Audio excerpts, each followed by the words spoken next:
इतिहास सिर्फ विजेताओं की कहानी नहीं होता। इतिहास उन योद्धाओं को भी अमर करता है जो हार कर भी झुकते नहीं।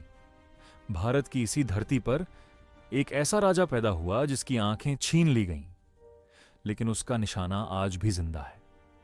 यह कहानी है पृथ्वीराज चौहान की। 12वीं सदी का भारत, राजपूताना की रगों में बहता स्वाभिमान, और उस स्वाभिमान का चेहरा था पृथ्वीराज चौहान। अजमेर और दिल्ली की गद्दी पर बैठा एक ऐसा राजा जो शब्दों से नहीं, तलवार और धनुष से बोलता था। बचपन से ही युद्ध उसका खेल था, घोड़ा उसकी पहचान और धनुष उसका सबसे सच्चा साथी। कहा जाता है पृथ्वीराज की आंखों में डर नहीं, सिर्फ आत्मविश्वास रहता था। लेकिन उसी समय पश्चिम से उठ रहा था एक खतरा, मोहम्मद गौरी।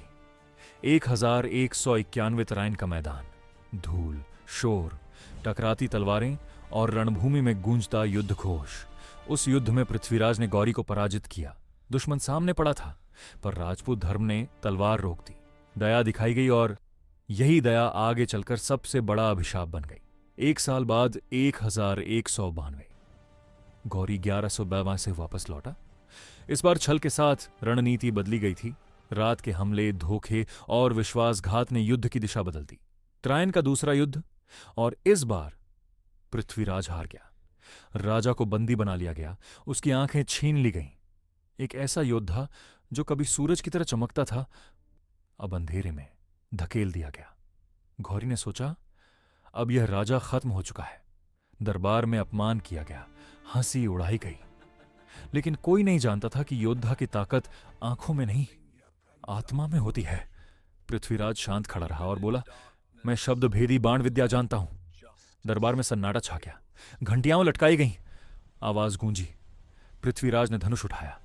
उसने आंखों से नहीं, कानों से निशाना साधा। सांस रुकी हुई थी, समय थम गया और फिर तीर चला। एक ही क्षण में मोहम्मद गौरी जमीन पर गिर पड़ा। अंधे राजा ने वो कर दिखाया जो आज भी असंभव लगता है।